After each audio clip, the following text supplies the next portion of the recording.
Number 18 observation किंवा characteristic number 6 if frequency of incident radiation is more than threshold frequency म्हणजेच nu is greater than nu zero असं असेल तर then the energy phi zero is used by electron to escape from metal surface and remaining energy of photon becomes Ke of electron, kinetic energy of electron.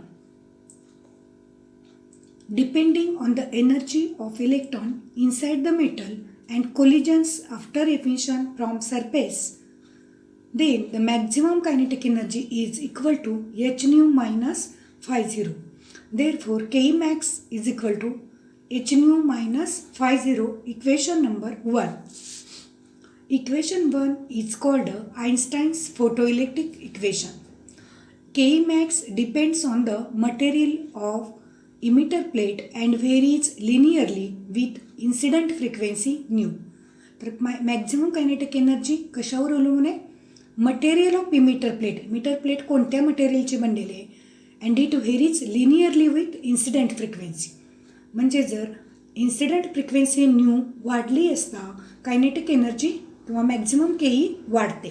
But K max is independent of intensity of incident radiation. तर ही maximum kinetic energy incident रेडिएशनच्या इंटेन्सिटीवर अवलंबून राहत नाही. Page number 19 characteristic number 7 the electrons emitted from metal surface have different KE. The reason for this are Number 1. All the electrons in a solid do not possess the same energy. तर सगळे सॉलिडमधले सगळ्या इलेक्ट्रॉनची energy same नसते. Number 2. The electrons may be ejected from varying depths inside the metal. तर electrons जे बाहेर पडतात ते मेटल सरफेसच्या वेगवेगळ्या डेप्थवर प्रेझेंट असतात, म्हणजे वेगवेगळी त्याची डेप्थ असू शकते. नंबर 3. इलेक्ट्रॉन्स मे सफर collisions before they come out of metal surface. हे जे इलेक्ट्रॉन्स आहेत ते मेटल सरफेसमधून बाहेर पडण्याच्या आधी कोलिजन्स सफर करतात and may lose their energy. It is if he is potential difference between emitter and collector at lower potential electron will lose KE in overcoming retarding force. तर हा रिटार्डिंग फोर्सवर ताबा मिळवण्यासाठी किंवा त्याच्या अगेन्स्ट काम करण्यासाठी काही कायनेटिक एनर्जी या इलेक्ट्रॉनची काही प्रमाणात कायनेटिक एनर्जी लूज होत असते. इफ केई is not sufficient the emitted electrons may not reach collector. जर ही कायनेटिक एनर्जी जर सफिशियंट नसेल, पुरेशी नसेल, तर इमिटेड इलेक्ट्रॉन्स कलेक्टरपर्यंत पोहोचू शकत नाहीत and the photo current will be zero. आणि त्यावेळेस फोटो करंट हा झिरो असतो. इफ केई max is energy of the most energetic electron at the emitter where its P is 0 and V minus V0 is stopping potential, then electron will not reach collector. If K max is less than EV0 where E is equal to electron charge E into V0 energy needed for electron to overcome the retarding potential V0. If the electron fails to reach the collector, that is, it has lost all its Ke at the collector. Ke max is equal to E into V0 and photocurrent becomes 0. Then equation number 1 explains that stopping potential V0 depends on incident frequency. तर stopping equation number जे 1 आहे ते काय दाखवून देतं तर stopping potential V0 हे incident frequency वर अवलंबून आहे and the material of emitter. त्याचप्रमाणे ते इमिटर कोणत्या मटेरियलचं बनलेलं आहे त्याच्यावर अवलंबून असते. But it does not depend on incident frequency. परंतु हे स्टॉपिंग पोटेन्शियल V0 इन्सिडंट फ्रिक्वेन्सीवर डिपेंड राहत नाही.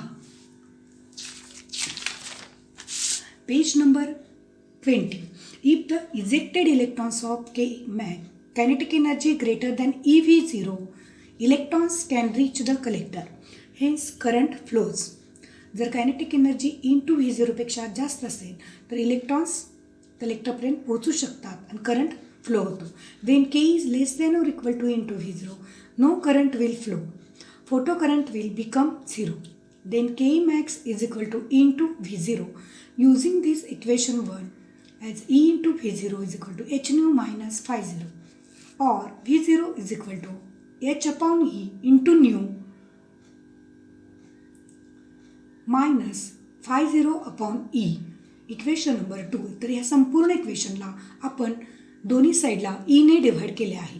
Equation number 2 shows that V0 varies linearly with incident frequency. जर इन्सिडेंट फ्रिक्वेन्सी न्यू वाढली असता V0 किंवा स्टॉपिंग पोटेन्शियल वाढते. The slope of straight line depends on constant H and E. हा जो द स्लोप जर स्ट्रेट लाईनचा काढला असता तर तो एच आणि ई या कॉन्स्टंटवर डिपेंड असतो. While the intercept of line depends on material through phi 0.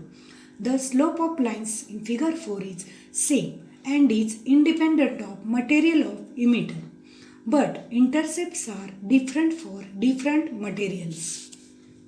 Number 9. All the above arguments show the fact that the magnitude of photocurrent depends on incident intensity through the number of emitted photoelectrons. तर photocurrent हा कशावर depend आहे, तर incident intensity and the potential V of collector या दोन गोष्टीवर अवलंबून आहे. But not on the incident frequency new.